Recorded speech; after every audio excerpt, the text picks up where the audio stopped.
Hello there, World of Tankers. Welcome to the channel. I'm your host, Droodles Blitz, and in today's video, I'll be playing in the T-100LT, a Tier 10 Soviet tech tree light tank. One of the most cringe vehicles to go up against in the game. Why? Well, the T-100LT not only has some of the best mobility, but it also features a mechanic which is called tracer shells.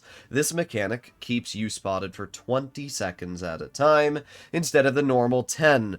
I think most of us can agree that this mechanic can be incredibly annoying, especially if you're up against a vehicle using it, because, well, you'll basically just be lit up over and over and over. Now, in this game, we can see the enemy team has a TVP, they got a T100 and a Skoda T50, so there's no way I'm going to push up the hill. What I am going to do is get a free shell into the enemy T100 for a little bit of damage, 287, and we're going to continue waiting right here. Okay, well, that T100's getting shot a little bit more.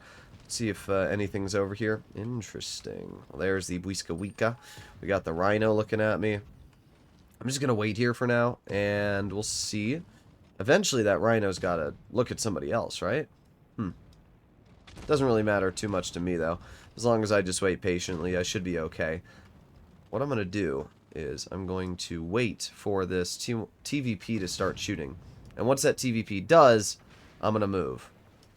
There we go. Alright, now I'm going to push down just like this, ignore the Rhino, and we're going to get behind the TVP. We're going to get a non-penning 140 damage shell, and our camping Kron is going to not get the clear either. Okay, well, interesting battle that's currently ongoing. Not able to pen that guy, but at least we can damage him. With spotting him, it was what I meant to say, keep him lit up. Got the Rhino there, got the Bwiska Wika, which does overpoke, and we get a nice shell into him. Yeah, good job, dude. That's why you don't drive over the ridge like that. Like, what is that play? Alright, well, we're only up to 800 damage, but it's because we're on mines, which is probably one of the worst maps possible to drive a light tank on. There's nowhere for me to work this tank effectively. I have no ridgeline. I have no spot I can, reliably use this thing. So, there's the grill. We're aiming on that grill. We're going to load a high explosive. There you go. Nice 400 damage. Grill's obviously lit up, which is quite nice. We're going to aim it on the grill again. There you go. Another 417. I don't think that grill is enjoying our company all too much. We also have the Skoda, which we get a 396 damage shell into. Okay, the grill is still spotted. Wonder if that grill is going to try and poke. The grill is going to try and poke, which means we can get another 400 damage shell into that player and bring them down to a one-shot. Just like that, we went from a pretty mediocre game to a pretty good one. Let's see, we got the BZ-68. We get a nice shell once into that player. We're going to reload again. We're going to aim in and bonk. There you go, another 304 damage. And let's get one more chunker into the BZ. I'm going to load a gold shell so I can guarantee pen them.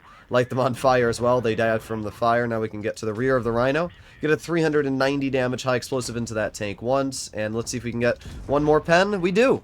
So just like that, we went from 800 damage to 4,276. That's insane. And you can see why the T100LT is such a rat vehicle. First of all, it has the highest camouflage for a light tank in Tier 10. And what that means is that the grill couldn't even spot me from where he was. And then when you pair that with the tracer shell mechanic, it meant that I kept that grill spotted the entire time. So even though the grill thought it was no longer detected, I saw it, and I didn't have to worry even in the slightest. That allowed me to just dominate the battle place in front of us and finish easily top on the team.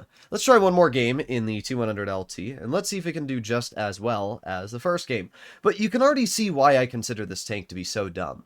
Originally, this vehicle was super overpowered when it was first added into the game, and Wargaming nerfed it. What they did was they nerfed its penetration, and they also nerfed specifically the damage per minute. It went from like 3,500 DPM to 3,000 like 200. It was a big damage per minute nerf.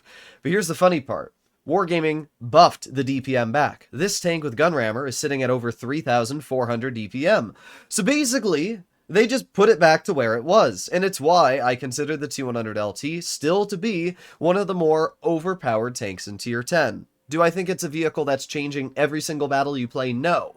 But I'm also sitting at a 77% win rate with over 300 battles in this tank. So clearly that's not just, luck. At a certain point, you have to realize that when you give a vehicle some of the most troll armor in the game, when you give a tank crazy good accuracy and the best on-movement dispersion in tier 10, paired with surprisingly good pen with the AP premium, and a gun that keeps you spotted for basically an unlimited amount of time, yeah, the T100 is a big frickin' rat, and it's an annoying one at that to go up against. So we got the enemy Sheridan over here, and I'm going to wait for the Sheridan to poke. We're going to get a nice shot into that player, and there goes the Sheridan. Wow.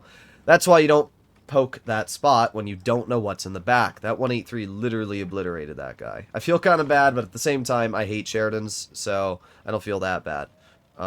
We actually did not get spotted from that 60 TP, which is wild when you think about it. What we're going to do is we're going to push to the flank over here. We're going to shoot at the side of the minnow. Did I not get spotted? No, I did get spotted. I was about to say, if I didn't get spotted from that, that's insane. Alright, so now we shoot the Type 5 Heavy once, and we're going to back up and aiming on the Type 5 again. Boom, there you go. That's 600 HP we've taken off that player. We can see the enemy Waffenträger on the side, which is a threat, but not one that I'm necessarily super scared about. I just don't have much support right now is the problem. Let's see if I can spot that WT. No. Alright, well let's move over here. Let's push up to this spot and see if anything's in that back corner. Not that I'm aware of. We do have the minnow, which you can see how dumb this thing's penetration is. I mean, it literally butter right through that minnow turret. Name a light tank which can just cut through a minnow turret like that. I can't, but this one can. It's really stupid. You know, it begs the question, why would you drive a T100 LT when you can drive this thing? So it looks like the, oh, we got a 907 that's AFK right here. Okay, well, we're going to obviously farm this player out. Why wouldn't I? By the way, I didn't even get spotted. I'm 170 meters away. I spotted that 907 without being detected myself. Alright, well, this is a good reason to use my gun rammer. Or not my gun rammer, my adrenaline. So we're going to farm out this AFK. Listen, I know people say don't farm out AFKs, focus on helping the team. But if I see a tank that's sitting here and it's a free chunk of damage, I'm going to kill it. That's just as simple as it is. And there you go. It only took me about, what, 20 seconds anyways to take that player out of the game. And the problem is I know they have a Waffenträger over here, so if I push up, I'm still in one of those awkward situations where I could be bled. We have the Type 5 Heavy, which we get another 350 damage pen into, and we're going to back up ever so slightly. We're going to reload again, and take the Type 5 out of the game. You can see what I mean by this tank's accuracy is ridiculously good. I mean, the fact that it just doesn't miss those shots is wild. Now, my question is, yep, the Waffenträger is still in the back over here, which means that it's a pretty free kill. So let's just head over here, and let's aim it on the WT. I can't believe that shell actually missed. It's fine, though. If we chill right here, we can get one pen. There you go. And this guy's not running Spall Liner, of course, so it's literally just free damage. Alright, well, we're just going to keep HEing this guy. There we go. 525 max roll into the WT. Let's reload again, and... oh, he killed my... oh, he actually didn't get any damage. He killed something on my tank, but I don't even care. We're up to 4,600. Alright, well, at this point, that was a pretty free win. We did a lot of damage. We barely broke a sweat. Let's see if I can get one. No damage into the T95 as that player was AFK.